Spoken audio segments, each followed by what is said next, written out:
ஹல்லேலூயா. So நாம் ஒவ்வொரு வாரமும் வெளிப்படுத்தின புஸ்தகத்தை குறித்து நாம் தியானித்துக் கொண்டு இருக்கிறோம். கர்த்தருடைய கிருபையினால அநேக காரியங்களை ஆவியானவர் நம்ம கற்றுக் கொடுத்து கொண்டு இருக்கிறார். ஹல்லேலூயா. ஸோ அநேக காரியங்களை நமக்கு புதிதாக ஒவ்வொரு வசனங்களிலிருந்தும் ஒவ்வொரு வாரம் கற்றுக்கொண்டு இருக்கிறோம். தொடர்ந்து வாருங்கள். அப்பொழுது அந்த வெளிப்படுத்தின புஸ்தகத்தை குறித்து ஹல்லேலூயா. ஏன்னா அந்த வெளிப்படுத்தின புஸ்தகம் எப்பொழுதுமே மிகவும் ரகசியம் நிறைந்த முத்திரைகளால் முத்திரிக்கப்பட்ட ஒரு புஸ்தகம். ஹல்லேலூயா. தானியேலை நம்ம பார்க்கும் பொழுது ஆண்டவர் சொல்லுகிறாரு, அந்த புஸ்தகத்தை முத்திரை போடு, கடைசி காலத்துக்கு அது வைக்கப்பட்டிருக்கிறது. ஹல்லேலூயா. அப்போ இன்னைக்கு நாம் வாழ்கிற நாட்கள் மிகவும் கடைசி நாட்கள்ல நாம் நின்று கொண்டு இருக்கிறோம். கடைசி நாட்கள் என்று சொல்லப்படும் பொழுது அப்போஸ்தலர்களாகிய பேதுரு சொல்லுகிறார், அன்னைக்கு கடைசி நாட்கள் ஆரம்பிக்கவே சொல்லுகிறார். ஹல்லேலூயா. இன்னைக்கு அப்போஸ்தலர் சபையில அபிஷேகம் ஊற்றப்பட்டதோ 120 கூடியிருந்த அந்த சபையில அன்றைக்கே இந்த உலகத்துக்கான கடைசி நாட்கள் தீர்மானிக்கப்பட்டு விட்டது, தொடங்கிவிட்டது. ஹல்லேலூயா. ஆனால் என்ன ஆண்டவர் கொஞ்சம் கிருபை பாராட்டியதுனால இந்த 2000 வருடங்கள் கடந்து கொண்டு இருக்கிறது. ஹல்லேலூயா. சோ நாம் இருப்பது அது கடைசி காலத்திலும் மிக நெருக்கத்துல ஒரு நெருங்கின நாட்களில் நாம் வந்திருக்கிறோம். அதனால இன்னைக்கு நம்ம என்ன பண்ணணும், அதிகமாக வேதத்தை தியானிப்பதற்கும் தெய்வ சமூகத்தில் காத்திருப்பதற்கும் நம்முடைய நேரங்களை செலவிட கற்றுக்கொள்ள வேண்டும். ஹல்லேலூயா. இது எல்லாருக்கும் பொதுவானது. பெரியவர்கள், சிறியவர்கள், வாலிபர்கள், எல்லாருக்குமே, ஊழியர்களா இருக்கட்டும், விசுவாச பிள்ளைகளா இருக்கட்டும், இந்த நாட்களில் நம்ம அதிகமாக தெய்வ சமூகத்தில் காத்திருக்கும் பொழுதுதான் நாம் என்ன பண்ண முடியும், தேவனிடத்திலிருந்து அவருடைய காரியங்களை கற்றுக்கொண்டு அவருடைய நாட்களின் நெருக்கத்தை அல்லது நாட்களில் முடிய போகிற நாட்களை அதை கற்றுக்கொண்டு வருகைக்கு ஆயத்தப்பட முடியும். ஹல்லேலூயா. நம்முடைய பிரயாசங்கள், நம்முடைய ஓட்டங்கள் இது எல்லாமே எதற்கு அப்படின்னா வருகைக்கு ஆயத்தப்படணும். ஹல்லேலூயா. ஸோ நம்ம இவ்வளவு பிரயாசப்பட்டு இவ்வளவு ஓடி இவ்வளவு உபவாசம் பண்ணி ஜெபம் பண்ணி எவ்வளவு கர்த்தருக்காக ஓடி கடைசியில் வருகைக்கு ஆயத்தப்படாம போயிடக்கூடாது. இல்லை, நமக்கு நல்ல தெரிந்த ஒரு சம்பவம் தெரியும். 10 கன்னிகைகள். ஹல்லேலூயா. 5 கன்னிகைகள் எப்படி இருந்தாங்க, புத்தி உள்ளவங்களா இருந்தாங்க. 5 கன்னிகைகள் புத்தி இல்லாம இருந்தாங்க. இதுல பாத்தீங்க அப்படின்னா எல்லாருக்குமே வருகைக்கான நேரங்கள் தெரியும். அப்படிதானே? 10 பேர் எப்படி வந்தாங்க, மணவாளனை சந்திக்க தான் வந்தாங்க. பட் அதுலயும் பாருங்க, வருகைக்கான நாள் தெரிந்து விட்டது, ஆனா நேரம் தெரியல. இன்னைக்கு ஆண்டவர் வரப்போகிறார் அவங்களுக்கு நல்லா தெரியும், ஆனா எந்த நேரத்தில் வருவார் என்பதுதான் தெரியாது. அதே போலதான் இன்னைக்கு நம்ம நல்ல நெருங்கி விட்டது, காலம் நெருங்கி விட்டது, காலம் நெருங்கி விட்டது. ஆனா எப்போ வராலும் நமக்கு தெரியாது. இப்ப கூட வரலாம். ஹல்லேலூயா. இன்னைக்கு நைட்டு கூட வரலாம், நாளைக்கு கூட வரலாம், அல்லது 10 வருஷம் கழிச்சு கூட வரலாம். ஸோ நமக்கு அந்த வருகைக்கான நேரங்களை நாம் தெரியாது இருப்பதனால எப்பொழுதும் நாம் ஆயத்தப்பட கடமை உள்ளவர்களாக இருக்கிறோம். ஹல்லேலூயா. அதற்கு தான் நம்ம என்ன பண்ணணும், அதிகமாக தெய்வ சமூகத்தில் காத்திருந்து பிரயாசப்பட வேண்டும். ஓகே, நாம் கடந்த நாட்களில் பார்க்கும்பொழுது வெளிப்படுத்தல் புஸ்தகத்துல நாம் 5 அதிகாரங்களை தியானித்து முடித்து விட்டோம். ஹல்லேலூயா. 1 to 5 வரைக்குமான அதிகாரங்களை நாம் தியானித்து விட்டோம். ஸோ கடைசியாக அந்த முத்திரிக்கப்பட்ட புஸ்தகத்தை குறித்து நாம் தியானித்தோம். ஹல்லேலூயா. அந்த சீல்டு ஸ்க்ரோல் என்று சொல்லி நம்ம கடந்த வாரத்தில் நம்ம தியானித்திருக்கோம். ஹல்லேலூயா. இப்போ அந்த சீல்டு ஸ்க்ரோல், அந்த முத்திரிக்கப்பட்ட புஸ்தகம் 7 முத்திரைகளால் முத்திரிக்கப்பட்டது என்று யோவான் அப்போஸ்தலர் பார்க்கிறார். ஹல்லேலூயா. இப்போ இன்னைக்கு நம்ம தியானிக்க போகிறது வெளிப்படுத்தல் 6ஆம் அதிகாரத்தை நாம் தியானிக்க போகிறோம். வெளிப்படுத்தல் 6ஆம் அதிகாரத்திலும் அதை தொடர்ந்து 7ஆம் 8ஆம் அதிகாரம், இந்த 3 அதிகாரங்கள்ல அந்த முத்திரிக்கப்பட்ட புஸ்தகத்தின் ஒவ்வொரு முத்திரைகளால் உடைக்கப்படுகிறது. ஹல்லேலூயா. இப்போ அன்னைக்கு பாருங்க, பிதாவாகிய தேவனுடைய காலத்துல அந்த முத்திரிக்கப்பட்ட புஸ்தகம் இருந்தது. அந்த முத்திரிக்கப்பட்ட புஸ்தகத்தை வாங்குவதற்கும் அதை திறப்பதற்கும் யாருமே தகுதி இல்லைன்னு சொல்லி யோவான் அழ ஆரம்பித்தார். ஏன்னா சொல்லுகிறது, வானத்திலும் பூமியிலும் பூமியின் கீழக்கும் அந்த புஸ்தகத்தை வாங்குவதற்கும் அதை திறப்பதற்கும் யாருமே தகுதி இல்லை. அப்பொழுதுதான் அங்க இருக்கிற மூப்பர்கள் ஒருவர் சொல்லுகிறார், இல்ல ஆட்டுக்குட்டியானவர் நமக்கு இருக்கிறார். ஹல்லேலூயா. யூதா கோத்திரத்தில் ஜெயம் எடுத்து வந்தவர் இருக்கிறார் என்று சொல்லும் பொழுது ஆட்டுக்குட்டியாகிய இயேசு கிறிஸ்து அந்த புஸ்தகத்தை வாங்கினார் என்று நாம் கடந்த நாட்களில் தியானித்தோம். ஹல்லேலூயா.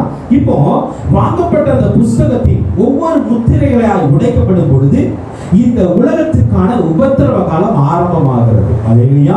இந்த உலகத்துல இன்னைக்கு நம்ம பார்க்க போகிற இந்த சம்பவத்தை நம்ம பார்த்துட்டோம். இந்த காரியத்தை நம்ம நல்ல விளக்கமாய் பார்த்தோம் அப்படின்னா நமக்கு தெரிஞ்சிடும் நம்ம எந்த காலகட்டத்தில் வாழ்ந்து கொண்டு இருக்கிறோம் என்று சொல்லி. பாருங்க, அந்த வெளிப்படுத்தல் 6ஆம் அதிகாரத்தில் 1ஆம் வசனம் இப்படியே சொல்லுகிறது, ஆட்டுக்குட்டியானவர் முத்திரைகளில் ஒன்றை உடைக்க கண்டேன். அப்பொழுது 4 ஜீவன்களில் ஒன்று என்னை நோக்கி நீ வந்து பார் என்று இடி முழக்கம் போன்ற சத்தமாய் சொல்ல கேட்டேன். அல்லேலூயா. ஆட்டுக்குட்டியானவர் முத்திரைகளில் ஒன்றை உடைக்க கண்டேன். அப்படின்னா இது வந்து முதலாவதாக நம்ம அறிந்து கொள்ள வேண்டிய சில காரியங்கள். இதை நம்ம பார்த்துட்டோம்னா இப்ப முத்திரைகள் உடைக்கப்படும் பொழுது என்ன நடக்குது நம்ம அதை அறிந்து கொள்வதற்கு நம்ம லகுவாய் இருப்போம். முதலாவதாக இயேசு கிறிஸ்துவின் அனுமதியோடு தான் இந்த முத்திரை உடைக்கப்படுகிறது. ஏன்னா அவர் தான் உடைக்கிறார். அல்லேலூயா. இந்த முத்திரை உடைத்த உடனே பார்க்கும் பொழுது வெள்ளை குதிரை வரும், கருப்பு குதிரை வரும், சிவப்பு குதிரை வரும். ஒவ்வொரு குதிரைகளாய் வரும் பொழுது ஒவ்வொரு சம்பவங்கள், ஒவ்வொரு உபத்திரவங்கள் நேரிடுது இந்த உலகத்துல. அப்போ இந்த உலகத்துல உபத்திரவ காலம் ஆரம்பிப்பதே இயேசு கிறிஸ்துவின் அனுமதியோடு தான் என்பதை நாம் புரிந்து கொள்ளணும். அல்லேலூயா. நம்ம ஏன்னா அநேக வெள்ள கிறிஸ்தவர்களாக நம்ம ஒரு என்ன கொண்டிருந்தோம், எப்படி எங்களுக்கு உபத்திரவ காலம் வரும். அல்லேலூயா. ஆண்டவர் நல்லவர் தானே, அவர் எப்படி உபத்திரவ காலத்தை அவருடைய சபையெல்லாம் எடுத்ததுக்கு அப்புறம் தானே உபத்திரவ காலம் ஆரம்பிக்க வேண்டும் நம்ம சொல்லலாம். ஆனா அப்படி கிடையாது. இயேசு கிறிஸ்து உபத்திரவ காலத்திலும் சபையை வைத்திருக்கிறார் என்பதுதான் உண்மை. அல்லேலூயா. அப்ப இந்த உபத்திரவங்களே இயேசு கிறிஸ்துவினுடைய அனுமதியோடு தான் வருகிறது. ஏனென்றால் இந்த உபத்திரவத்தை ஆரம்பிப்பதற்கு அந்த முத்திரையை உடைப்பதே இயேசு கிறிஸ்து தான். அல்லேலூயா. அவர் உடைக்க ஆரம்பிச்ச உடனே தான் உபத்திர காலம் இந்த உலகத்துல ஸ்டார்ட் ஆகுது. இரண்டாவதாக இந்த ஆட்டுக்குட்டியான ஒன்று உடைத்த உடனே 4 ஜீவன்கள் இருக்கிறது. அந்த 4 ஜீவன்கள்ல ஒன்று சொல்லுகிறது, யோவானை பார்த்து நீ வந்து பார் என்று சொல்லுகிறது. அப்படின்னா இந்த 4 ஜீவன்களும் பரலோக வாசிகள். அல்லேலூயா. இரண்டாவதாக ஒரு காரியத்தை நாம் புரிந்து கொள்ள வேண்டும். இந்த உபத்திரவ காலம் பரலோகத்தின் அனுமதியோடு தான் இந்த உலகத்தில் நடைபெறும். அல்லேலூயா. பரலோகத்தில் இருக்கிற பிதாவின் அனுமதியோடும், பரலோகத்தில் இருக்கிற ஆட்டுக்குட்டியான இயேசுவின் அனுமதியோடும், பரலோகத்தில் இருக்கிற ஜீவன்கள், தேவதூதர்கள், மூப்பர்கள் இவர்களுக்கெல்லாம் தெரிந்துதான் இந்த உபத்திரவ காலமே இந்த உலகத்துக்கு வரப்போகிறது. அல்லேலூயா. அவர்களுக்கு தெரியாமலோ அவர்கள் அனுமதி இல்லாமலோ உபத்திர காலம் இந்த உலகத்துல ஆரம்பமாகாது. மூன்றாவதாக நாம் தெரிந்து கொள்ள வேண்டிய ஒரு காரியம் என்னன்னா, தேவன் நமக்கு இவைகள் சம்பவிக்கும் என்று முன்னே வெளிப்படுத்துகிறார். ஏன் வெளிப்படுத்துகிறார்? நாம அதற்கு ஆயத்தப்பட வேண்டும். அல்லேலூயா. பாருங்க, இது வந்து நம்ம நாட்கள் நடக்கிற காரியம் தான். நம்ம நாட்களும் நமக்கு பின்சந்திகள் நடக்க போகிற காரியம். ஆனால் இது எப்போ வெளிப்படுத்தப்பட்டது? 2000 வருடங்களுக்கு முன்பாக. அல்லேலூயா. யோவான் அப்போஸ்தலர் பத்மதீவுல இருக்கிறார்.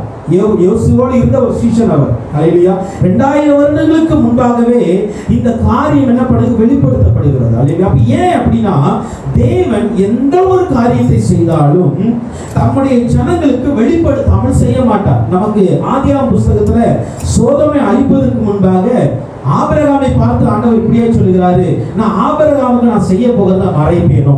அல்லேலூயா. அப்படி என்னன்னா, தேவன் இந்த உலகத்துல என்ன ஒரு காரியத்தை, அல்லேலூயா, அது நல்ல காரியமா இருந்தாலும் சரி அல்லது தீமையான காரியமா இருந்தாலும் சரி, அல்லேலூயா, எந்தவித காரியங்கள் இந்த உலகத்துல நடக்கிறதா இருந்தாலும் அதற்கு முன்பாக தேவனுடைய ஊழியர்களுக்கு அல்லது தேவ பிள்ளைகளுக்கு தேவனோடு உறவாடுகிற யாரோ ஒருவருக்கு அது வெளிப்படுத்தப்படும். அல்லேலூயா.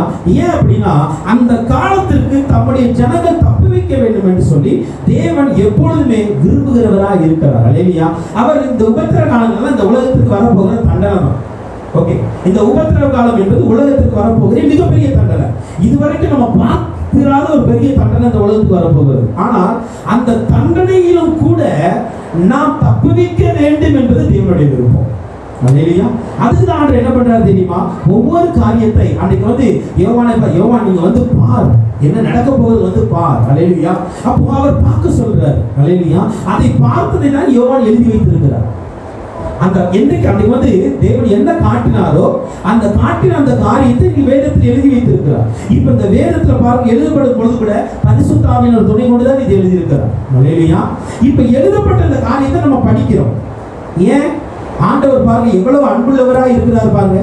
தாம் செய்ய போகிற காரியத்தை ஒருவனுக்கு காட்டி அவன் மூலமாய் ஒரு புஸ்தகமாய் அல்லது வேதமாய் எழுதி அந்த வேதத்தை இன்னைக்கு உலகம் முழுவதும் பரவ வைத்திருக்கிறார். அல்லேலூயா. இந்த உலகத்தில் இருக்கிற அத்தனை ஜனங்களும் ரட்சிக்கப்பட வேண்டும் என்பதே தேவனுடைய விருப்பம். அல்லேலூயா. எல்லாரும் ரட்சிக்கப்படணும், எல்லாரும் இந்த உபத்திரவத்தை தப்புவிக்கப்படணும் என்பதுதான் தேவனுடைய விருப்பம். அல்லேலூயா. அப்ப முதலாவதாக நாம் அறிந்து கொள்ள வேண்டியது என்ன அப்படின்னா, இயேசு கிறிஸ்து அனுமதியோடு தான் உபத்திரவம் இந்த உலகத்துக்கு வரும். இரண்டாவதாக பரலோகம் அறிந்து, பரலோகத்துக்கு தெரிந்து நான் உபத்திரவ காலம் இந்த உலகத்திற்கு வரும். மூன்றாவதாக உபத்திரவ காலங்கள் வந்தாலும் தேவன் தம்முடைய பிள்ளைகள் தப்புவிக்க வேண்டும் என்கிற நல்ல எண்ணத்தோடு அவர் இருக்கிறார் என்பதை நாம் புரிந்து கொள்ளணும். அல்லேலூயா. அதனால நம்ம என்ன உபத்திரவங்கள் வந்தாலும் சரி, எவ்வளவு போராட்டங்கள் வந்தாலும் சரி, ஒரு காரியத்தை நல்லா புரிந்து கொள்ளுங்க, இதன் நடுவில் தப்புவிப்பதற்கு தேவன் எனக்கு ஏதோ ஒரு வழியை வைத்திருக்கிறார். அல்லேலூயா. ஓகே, அடுத்ததாக பாருங்க, நாம் மிகவும் அறிந்து கொள்ள வேண்டிய சொல்லப்போனா இந்த வெளிப்படுத்தல் புத்தகத்தை பற்றி இன்னொரு காரியம் நாம் அறிந்து கொள்ள வேண்டியது என்ன அப்படின்னா, இந்த உபத்திரவ காலங்கள் எத்தனை ஆண்டுகள் இருக்கும் அப்படி என்றால், தானியேல் 9ஆம் அதிகாரத்தின் 27ஆம் வசனத்தை நாம் பார்க்கும் பொழுது, Daniel chapter 9 verse 27 நமக்கு பார்க்கிறோம், அவர் ஒரு வாரம் அளவும் அநேகருக்கு உடன்படிக்கையை உறுதிப்படுத்தி அந்த வாரம் பாதி சென்ற போது பலியையும் காணிக்கையையும் ஒழிய பண்ணுவார். அருவருப்பான செட்டைகளுடைய பாழாக்குகிறவன் வந்து இறங்குவான். நிர்ணயிக்கப்பட்டிருக்கிற நிர்மூலம் பாழாக்குகிறவன் மேல் தீரு மட்டும் சொரியும் என்றார். அல்லேலூயா.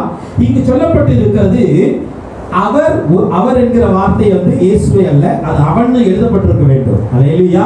அது வந்து அந்திகிறிஸ்துவை குறிக்கிறது. ஓகே, இந்த வேர்டு வந்து தமிழ்ல வந்து அவர்னு எழுதியிருக்கிறாங்க. ஏன்னா தமிழ்ல வந்து தெய்வம் இயேசு கிறிஸ்துவுக்கும் தெய்வனுக்கு தான் மரியாதைக்குரிய வார்த்தை கொடுப்பாங்க. மற்ற இடங்கள் எல்லாம் பார்க்கும்போது சாத்தானை குறிக்கும் பொழுது அவன் தான் எழுதப்பட்டிருக்கும். அல்லேலூயா. அந்த பொல்லாதவன் அப்படிதான் சொல்லப்பட்டிருக்கும். அல்லேலூயா. இங்க இடத்துல அவன் குறிப்பிடப்பட்டு இருக்க வேண்டும், ஆனால் அது சில தவறுதலாக அல்லது சின்ன மிஸ்டேக் ஆயிடுச்சு. அல்லேலூயா. இங்க சொல்லப்பட்டு இருக்கிறது அவர் அல்ல, அவன். அல்லேலூயா. அவன் ஒரு வாரம் அளவும் அநேகருக்கு உடன்படிக்கையை ஏற்படுத்தி, அல்லேலூயா, இந்த ஒரு வாரம் என்கிற இந்த காலம் தானியேலுக்கு வெளிப்படுத்தப்பட்ட இந்த காலத்தை பார்க்கும் பொழுது ஒரு வாரம் அளவு என்பது 7 வருடங்களை குறிக்கிறது. அல்லேலூயா. 7 வருடங்களை குறிக்கிறது. அப்போ இந்த 7 வருடங்கள் தான் பாழாக்குகிற அந்த அந்திகிறிஸ்து வந்து இந்த உலகத்தில் ஆட்சி செய்வான். அல்லேலூயா. இதுதான் பாருங்க, இந்த உபத்திரவ காலத்தில் நடக்க போகிற சம்பவம். இந்த ஒரு வாரம் கூட சொல்லப்பட்டு இருக்கிறது, அந்த வாரம் பாதி சென்ற பொழுது. அல்லேலூயா. அப்போ இந்த உபத்திரவ காலங்கள் 7 வருடங்கள் நீடிக்கும். அந்த 7 வருடங்கள்ல 3.5 வருடங்கள் உண்டாகவும் இன்னொரு 3.5 வருடமாக 2 விதமாய் பிரித்து அங்கு நடக்கிற சம்பவங்கள் நடக்கும். அல்லேலூயா. அப்போ இங்க சொல்லப்பட்டு இருக்கிற இந்த உபத்திரவ காலத்துல 7 வருடங்கள் இருக்கும். அதுல 3.5 வருடமும் 3.5 வருடமும் ரெண்டாக பிரிக்கப்படுகிறது. அதுல முக்கியமாக அந்திகிறிஸ்து உலகத்திற்குள் அப்பொழுது வந்து விடுவான் என்பது நிச்சயம். அல்லேலூயா. அதனால தான் ஆண்டவர் உபத்திரவத்தை ஆரம்பிக்கிறார். அல்லேலூயா. அந்திகிறிஸ்து உலகத்துல வந்து விடுவான். அப்போ இந்த உபத்திரவ காலம் மொத்தம் 7 வருடங்கள் இருக்கும். அதை நாம் புரிந்து கொள்ளணும். ஓகே, அதை நாம் அறிஞ்சுக்கணும். இரண்டாவது, இந்த உபத்திரவ காலத்திற்கு முன்பாகவோ அல்லது இந்த உபத்திரவத்தின் நாட்களிலோ எருசலேமில் இருக்கிற தேவாலயம் கட்டப்பட்டுள்ளது. அல்லேலூயா. நமக்கு தெரியும், மத்தேயு 24ஆம் அதிகாரத்தில் 2ஆம் வசனத்துல பார்க்கும் பொழுது இயேசு கிறிஸ்து அழகாய் சொன்ன சீஷர்கள்ட்ட, இந்த ஆலயத்தை நீங்கள் பார்க்கிறீர்கள், இது ஒரு கல்லின் மேல் ஒரு கல் இராதபடிக்கு முற்றிலுமாக தரைமட்டமாக்கப்படும். அல்லேலூயா. இடித்து போடப்படுவாங்க. அப்படியே கிபி 70ல பார்க்கும் பொழுது எருசலேம் தேவாலயம் முற்றிலுமாய் தகர்க்கப்பட்டது. அல்லேலூயா. இன்னைக்கு கிடையாது. இன்னைக்கு நீங்க இஸ்ரேல் போனா எருசலேம் தேவாலயத்தை பார்க்க முடியாது. அல்லேலூயா. அந்த எருசலேம் தேவாலயத்தில் இருந்த அந்த வைனிங் ஒரு வால் இருக்கு, அழுகையின் சுவர் என்பாங்க. அல்லேலூயா. அந்த ஒரு சுவர் மாத்திரம் தான் இன்னைக்கும் இருக்கிறது எருசலேம்ல. மற்றபடி நீங்க ஆண்டவருடைய கல்லறைகளை பார்க்கலாம், யோர்தான் நதியை பார்க்கலாம், இப்படி சில காரியங்களை பார்க்கலாம். ஆனால் எருசலேம்ல இன்றைக்கு வரைக்கும் தேவாலயம் கிடையாது. அல்லேலூயா. ஆனால் இந்த உபத்திரவ காலத்தின் ஆரம்பத்திலோ அல்லது ஒரு உபத்திரவ காலத்தின் நடுவிலோ நிச்சயமாக தேவாலயம் கட்டப்படும். அல்லேலூயா. தேவாலயம் அங்கே கட்டப்படும். இன்னைக்கு யோசிச்சு பாருங்க, ஏன்னா வெளிப்படுத்தல் 11:1 சொல்லப்படும் பொழுது தேவாலயம் அங்கே இருக்கிறது என்று சொல்லப்பட்டு இருக்கிறது. அல்லேலூயா. அப்ப நிச்சயமாக தேவாலயம் இருக்கும். அப்ப இன்னைக்கு நம்ம எத்தனை பேர் நியூஸ்லாம் பார்க்கீங்க, எத்தனை பேர் கிறிஸ்டியன் சேனல்ஸ்ல நீங்க பார்க்கீங்க தெரியல. அல்லேலூயா. இன்றைக்கு எருசலேம் ஆலயம் கட்டப்படுவதற்கான அத்தனை ஆயத்தங்களையும் அங்கே இருக்கிற ரபிமார்கள் செய்து விட்டார்கள். அல்லேலூயா. அத்தனை பொருட்களும் நீங்க ஆயத்தமா இருக்கிறது. அதை போல அந்த ஆலயத்திற்கான முறைகள் என்னென்ன, அன்னைக்கு எப்படி ஆசரிப்பு கூடாரம் கட்டும் பொழுது ஆலயத்திற்கான வழிபாடு முறைகளை அவர்கள் ஏற்படுத்தினார்கள். அப்படியே இன்றைக்கும் வழிபாடு முறைகளுக்கான அத்தனை ஆயத்தங்களையும் ரபிமார்கள் கூடி இன்னைக்கு ஆயத்தப்படுத்திக் கொண்டு இருக்கிறார்கள். அல்லேலூயா. இந்த எருசலேமில் மறுபடியும் தேவ ஆலயம் கட்டப்படுவதற்கான அத்தனை அறிகுறிகள் நம்முடைய நாட்களில் நடந்து கொண்டு இருக்கிறது. அல்லேலூயா. சீக்கிரம் கட்டப்படும், எப்பொழுது இல்லை, ஆனால் வெகு விரைவாக கட்டப்படும். ஏன்னா அதற்கான அத்தனை பொருட்களும் ரெடியா இருக்குது, ரொம்ப ரெடியா இருக்காது. அல்லேலூயா. அத்தனை ஆலயத்துக்கான என்னென்ன கற்கள் வேண்டும், என்னென்ன காரியங்கள் வேண்டுமோ அத்தனையும் அவங்க ரெடியா வச்சிருக்கிறாங்க. அல்லேலூயா. ஒரு அப்ரூவல் இப்போ இருக்கிற இன்னைக்கு அந்த இடத்துல ஆலயம் கிடையாது. அல்லேலூயா. அந்த இடம் இன்னைக்கு ஒரு 3 மதத்துக்கு சொந்தமா இருக்கிறதுனால கட்ட முடியாம இருக்கிறாங்க. ஆனால் சீக்கிரத்துல இந்த எருசலேம்ல இந்த ஆலயம் கட்டப்படும். அல்லேலூயா. இன்னைக்கு அங்கே ஒரு 3 மதத்திற்கான ஒரு போராட்டம் நடந்து கொண்டு இருக்கிறது அந்த இடத்துல. அதனால ஆலயம் இன்னைக்கு கட்டுவதற்கு தாமதமாக இருக்கிறது. ஆனால் இது வெகு விரைவில் கட்டப்படும். அல்லேலூயா. அப்போ அது கட்டப்படுகிற நாட்களிலோ அல்லது கட்ட தொடங்குகிற நாட்களிலோ அல்லது கட்டப்பட்டு கொண்டிருக்கிற நாட்களிலோ உபத்திரவ காலம் ஆரம்பித்து விடும். அப்போ நம்ம உபத்திரவ காலத்திற்கு உள்ளாக பிரவேசிக்கிற நாட்கள்ல வந்து விட்டோம். அல்லேலூயா. அடுத்ததாக பாருங்க, இந்த உபத்திரவ காலங்கள் எல்லாமே தீர்க்க தரிசனத்தில் நிறைவேறுது. அல்லேலூயா. நம்ம பார்க்க அப்படின்னா மத்திய 24ஆம் அதிகாரத்தின் 5ஆம் வசனத்துல, மத்திய 24ஆம் அதிகாரம் 5ஆம் வசனம் சொல்லுகிறது, எல்லாமே ஆண்டவர் சொன்னார், முடிவு உடனே வராது. ஜனத்துக்கு விரோதமாய் ஜனம், ராஜ்யத்துக்கு விரோதமாய் ராஜ்யம் எழுப்பும், பஞ்சங்களும் கொள்ளை நோய்களும் பூமி அதிர்ச்சிகளும் பல இடங்களில் உண்டாகும். இவைகள் எல்லாம் வேதனைகளுக்கு ஆரம்பம். அல்லேலூயா. இது ஆல்ரெடி இயேசு கிறிஸ்து விசேஷங்கள் சொல்லிவிட்டார். அவர் தீர்க்க தரிசனம் உரைத்து விட்டார். எல்லா இந்த உபத்திரவ நாட்கள்ல இந்த காரியங்கள் நடக்கும் என்று சொல்லி. அல்லேலூயா. அப்போ ஒன்று நல்லா புரிந்து கொள்ளுங்க, இது 7 வருட காலத்துல நடக்கிற காரியம். இரண்டாவதாக இந்த நாட்களில் எருசலேமின் தேவ ஆலயம் கட்டப்படுவதற்கான அத்தனை சாத்தியக்கூறுகளும் அமையும். மூன்றாவதாக இது இயேசு கிறிஸ்து சொன்ன தீர்க்க தரிசனத்தின் நிறைவேறுதலாக இருக்கும். அல்லேலூயா. அடுத்ததாக நம்ம வருவோம் வெளிப்படுத்தல் 6ஆம் அதிகாரத்துக்கு நம்ம இப்போ திரும்புவோம். வெளிப்படுத்தல் 6ஆம் அதிகாரத்துல நம்ம பார்க்கும் பொழுது முத்திரை உடைக்கப்பட்டது. முதல் முத்திரை உடைச்ச உடனே அந்த 2ஆம் வசனம் சொல்லுகிறது, நான் பார்த்தபோது இதோ ஒரு வெள்ளை குதிரையை கண்டேன், அதன் மேல் ஏறி இருந்தவன் வெள்ளை பிடித்திருந்தான், அவனுக்கு ஒரு கிரீடம் கொடுக்கப்பட்டது, அவன் ஜெயிக்கிறவனாகவும் ஜெயிப்பவனாகவும் புறப்பட்டான். அல்லேலூயா. முதல் முத்திரை உடைக்கப்பட்ட உடனே வெள்ளை குதிரை வந்தது. அப்படியே 4ஆம் வசனத்தை பார்க்கும் பொழுது 2ஆம் முத்திரை உடைத்த உடனே சிவப்பு குதிரை வந்தது. அதே போல 6ஆம் வசனத்தை 5ஆம் வசனத்தை பார்க்கும் பொழுது கருப்பு குதிரை வந்தது. அதே போல 7ஆம் வசனத்தை பார்க்கும் பொழுது 8ஆம் வசனத்தை பார்க்கும் மங்கின நிறமுடைய குதிரை வருகிறது. அப்போ இங்க குதிரை வருகிறது, அதன் மீது ஒருவன் ஏறி இருக்கிறான். அப்ப இந்த குதிரை என்ன, அதன் மீது ஏறி இருக்கிறவன் யார் என்ன நான் புரிந்து கொள்ளணும். அல்லேலூயா.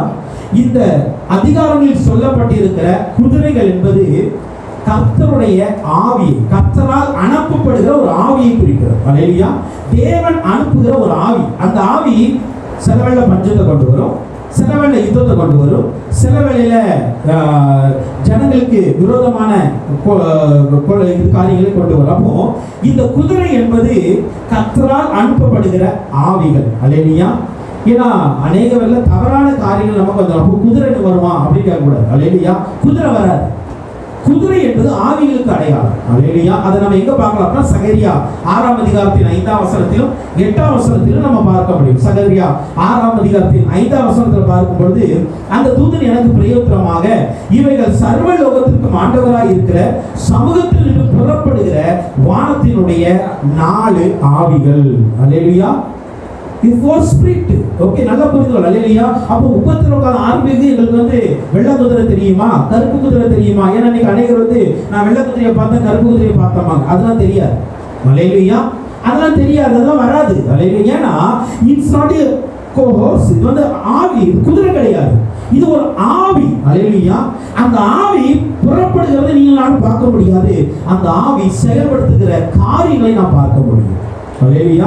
அதுக்கு தாங்க சொல்லப்பட்டு இருக்கிறது. அதே போல இந்த குதிரையின் மேல் ஏறி இருக்கிறவன், அல்லேலூயா, இந்த குதிரை மேல் ஏறி இருக்கிறவன் என்றால் அங்க ஒரு மனுஷனோ அல்லது ஒரு தேசத்தையோ அது குறிக்காது. சிலவங்க சொல்லுவாங்களா, இவன் வந்தா அந்த காரியம் நடக்கும், அப்படிலாம் கிடையாது. அந்த ஏறி இருக்கிறவன் என்பது ஒரு சம்பவம். அல்லேலூயா. அங்க நடக்க போகிற ஒரு சம்பவத்தை குறிக்கிறது. அல்லேலூயா. அப்போ ஒரு காரியத்தை நல்லா புரியுங்க. ஒவ்வொரு முத்திரை உடைக்கப்படும் பொழுதும் முதல் 4 முத்திரைகள் உடைக்கப்படும் பொழுது 4 குதிரைகள் வரும். அல்லேலூயா. அப்படின்னா இது 4 ஆவிகள் புறப்படும். அதே போல இந்த குதிரைகள் புறப்பட்டு வரும்பொழுது அதின்மேல் ஏறி இருக்கிறவன்னா இந்த குதிரைகளால் நடத்தப்படுகிற சம்பவங்களை குறிக்கிறது. அல்லேலூயா. அங்க நடக்க போகிற சில காரியங்கள் இருக்கு. அதை நம்ம தெளிவாக்கி கொண்டா இந்த வெளிப்படுத்தல் புத்தகத்தை ஒழுங்கா தியானிக்கலாம். அல்லேலூயா. இல்லைன்னா 6ஆம் வசனம் யாருக்கும் 6ஆம் அதிகாரம் யாருக்கும் புரியாது, 7ஆம் அதிகாரம் புரியாது, 8ஆம் அதிகாரம் புரியாது. அல்லேலூயா. இந்த 3 அதிகாரங்களுக்குள்ள ஒரு மிகப்பெரிய ரகசியம் அப்படின்னு சொல்ல போனா இந்த குதிரைகள் தேவன் கர்த்தரால் அனுப்பப்படுகிற ஆவியையும் இந்த குதிரைகள் மேல் ஏறி இருக்கிறவன் அந்த ஆவிகள் செயல்படுத்தும் செயலை குறிக்கிறது. அல்லேலூயா. இதை நம்ம கன்ஃபியூஸ் பண்ணக்கூடாது. அல்லேலூயா. அதுதான் சொல்றேன். இதை நம்ம நல்லா புரிஞ்சுக்கிட்டோம் அப்படின்னா நாம அதை தெளிவாய் புரிந்து கொள்ள முடியும். ஓகே. இப்போ முதலாம் குதிரை வருகிறது, முதலாம் முத்திரை உடைக்கப்படுகிறது. அல்லேலூயா. அந்த 1ஆம் 2ஆம் வசனத்துல நம்ம பார்க்கிறோம் முதலாம் முத்திரை உடைக்கப்படுகிறது. இப்ப இந்த முதலாம் முத்திரை உடைக்கப்படும் பொழுது அங்க என்ன நடந்ததுன்னா ஒரு வெள்ளை குதிரை வருகிறது. அல்லேலூயா. வெள்ளை குதிரை வருகிறது. அதின்மேல் ஏறி இருந்தவன் வில்லை பிடித்திருந்தான். அவனுக்கு ஒரு கிரீடம் கொடுக்கப்பட்டது. அவன் ஜெயிக்கிறவனாகவும் ஜெயிப்பவனாகவும் இருந்தான். அல்லேலூயா. Revelation chapter 6 verse 1 and 2. இது பாருங்க, வெள்ளை குதிரை எதற்கு அடையாளமா இருக்கு? வெள்ளை அப்படின்னா நம்ம என்ன எதுக்கு அடையாளம்? பீஸ், சமாதானம். அல்லேலூயா. அப்போ இந்த வெள்ளை குதிரை என்பது சமாதானத்துக்கான அடையாளம் தான். ஆனா இது இயேசுவை குறிப்பதல்ல. அல்லேலூயா. அநேக வெள்ளை பார்த்தாலே இயேசுன்னு நினைச்சிருவாங்க சில பேர். அல்லேலூயா. அப்படிதானே?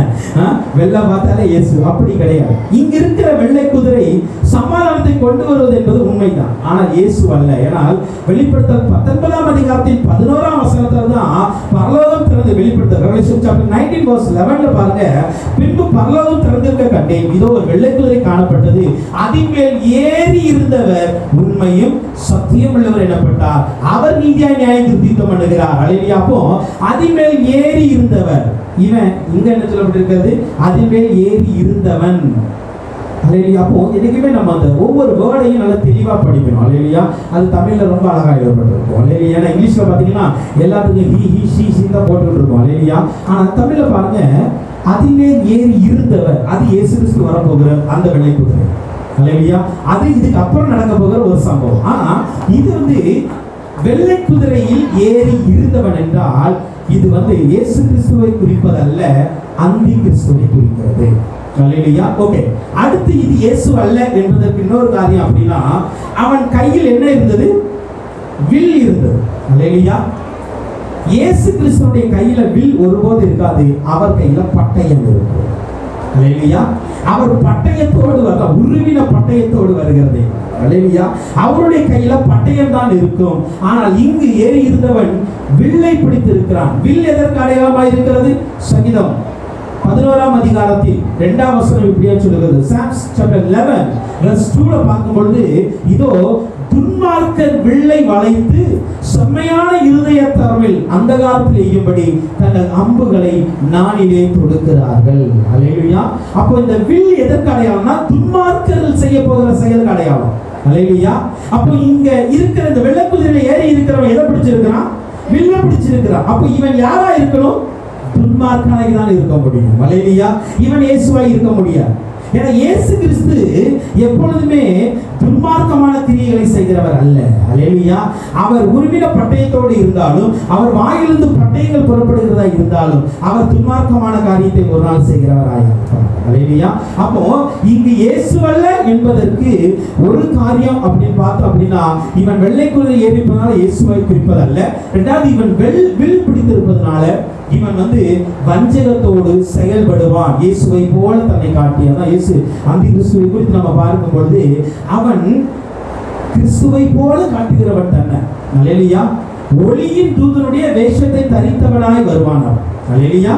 அதுதான் சொல்லப்பட்டது. அப்போ இங்கு வெள்ளை குதிரையில முதலாம் முத்திரை உடைக்கப்படும் பொழுது யார் வருவார் என்றால் அந்தி கிறிஸ்து வரப்போகிறான். இந்த உலகத்திற்குள்ளாக அந்தி கிறிஸ்து வரப்போகிறான். அல்லேலூயா. அப்போ அங்க பாருங்க, அவனுக்கு ஒரு கிரீடம் கொடுக்கப்பட்டதே. அவனை குறித்து சொல்லுகிறது, அவன் ஜெயம் கொண்டவனாகவும் ஜெயம் கொள்ளுகிறவனாகவும் அவன் போகிறானே என்று சொல்லப்பட்டு இருக்கிறது. அல்லேலூயா. அப்போ இந்த கிரீடம் கொடுக்கப்பட்டது என்று பார்க்கும் பொழுது இவன் ஒரு போலியான ஒரு மாயையான ஜெயத்தை கொடுக்கிறவனாய் தன்னை இங்கு காட்டுவான். அல்லேலூயா. இப்போ நான் சொல்ல போடுறேன், இப்போ என்ன நடக்கும் அப்படின்னா, இந்த அந்திகிறிஸ்து வரும் பொழுது நிச்சயமாய் சமாதானத்தை கொண்டு வருவான். அல்லேலூயா.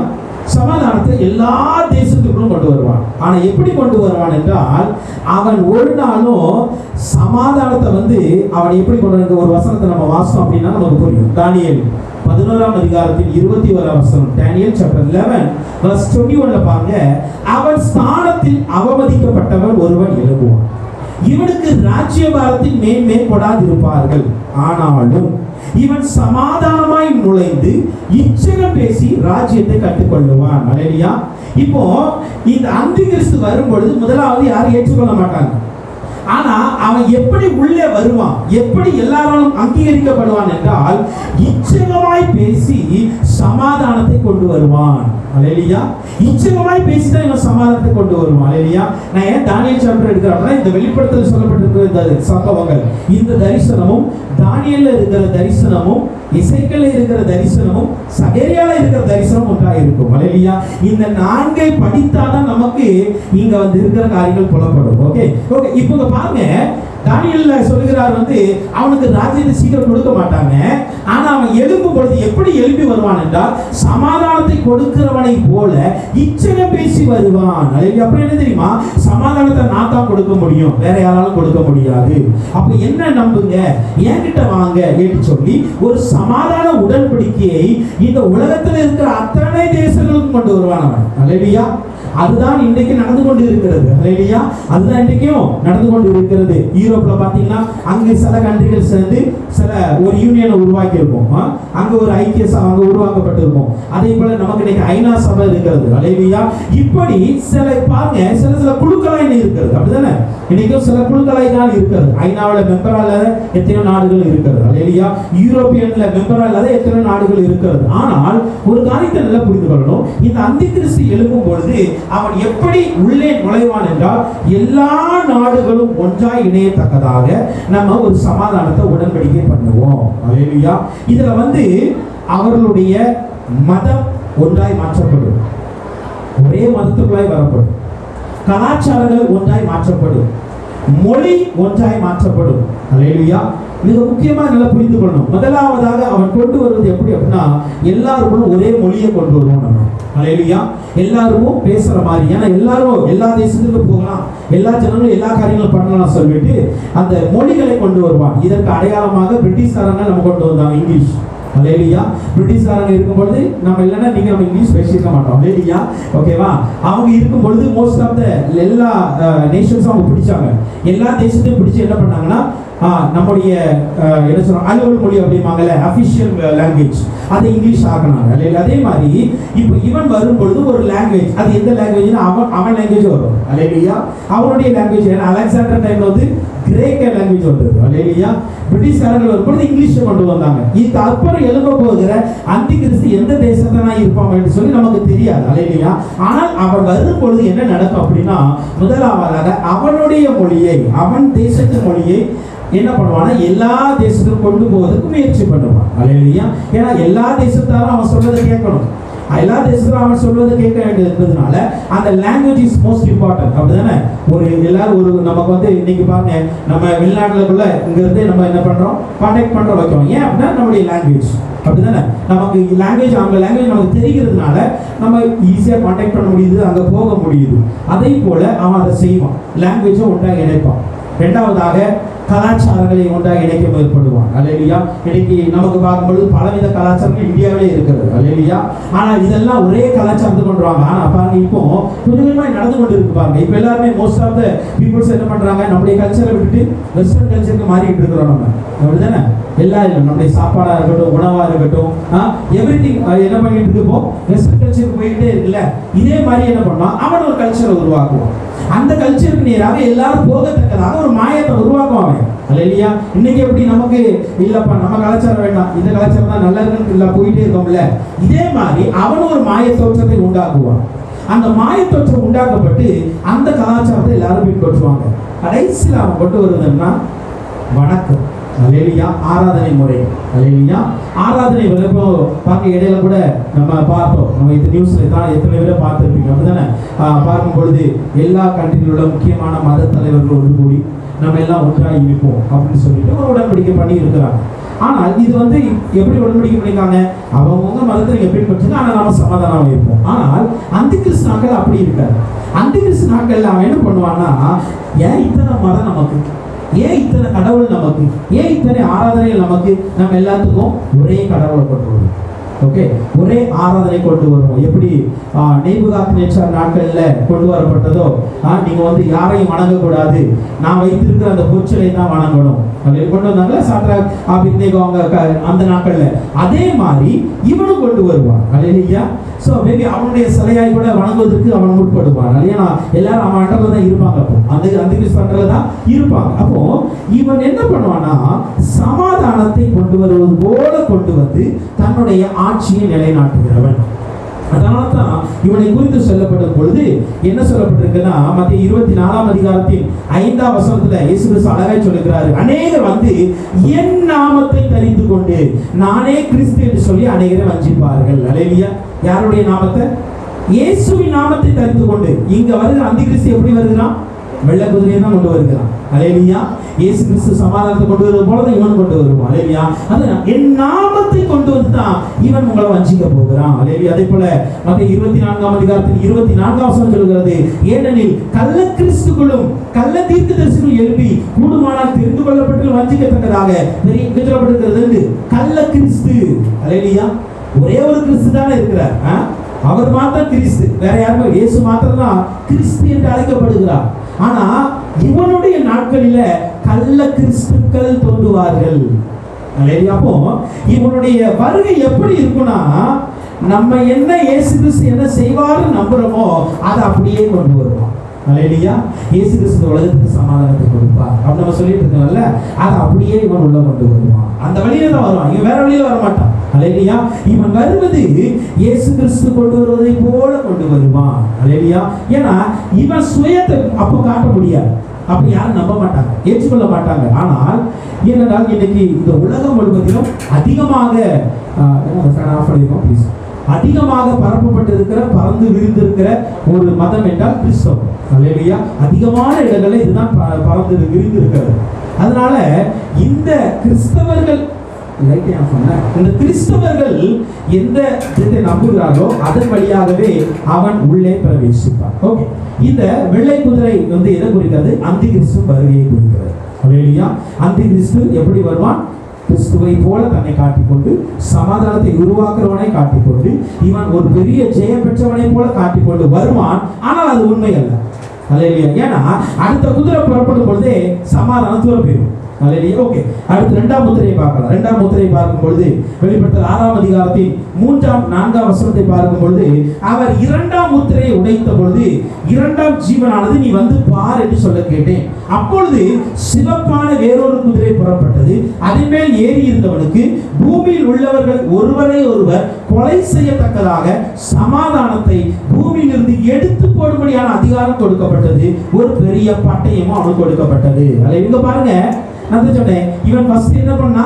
சமாதானத்தை கொண்டு வரவள கொண்டு வந்தான். ஆனா அடுத்த குதிரை வந்த உடனே நடக்கிற சம்பவம் என்ன தெரியுமா? பூமியில் இருக்கிற ஒருவரும் கூட சமாதானமா இருக்க மாட்டாங்க. சமாதானத்தை எடுத்து போடுகிற அதிகாரம் கொடுக்கப்படுகிறது. இல்லையா? அப்போ ஆண்டவர் 2வது உபத்திரவத்தின் ஆவி அனுப்புவார். அந்த ஆவி வரும்பொழுது இந்த உலகத்துல என்ன நடக்கும்னா சமாதானம் இருக்காது. அல்லேலூயா.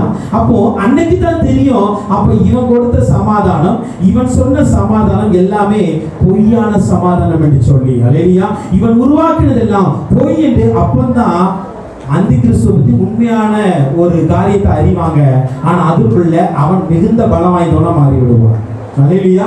அதுக்குள்ள அவன் பயங்கர பலம் வாய்ந்தா மாறி விடுவதனால தான் நமக்கு வந்து நம்ம வாசிக்கிற வரும் நாட்கள்ல நம்ம பார்க்கும் பொழுது நம்ம தெரியும், அந்த முத்திரை, அந்த சொருபத்தை வணங்காதவங்களுக்கு அடி கிடைக்கும், சாப்பாடு கிடைக்காது, எதுவும் வாங்க முடியாது, கொடுக்க முடியாது, அந்த மாதிரி பயங்கர காரியங்கள் நடக்க ஆரம்பிக்கும். அல்லேலூயா. ஓகே, 2வது முத்திரை உடைக்கப்படும் பொழுது என்ன நடக்கிறது என்றால், இவனுக்கு ஒரு பட்டயம் கொடுக்கப்படுகிறது. அல்லேலூயா. சிவப்பான குதிரையில் ஏறி வருகிறான்.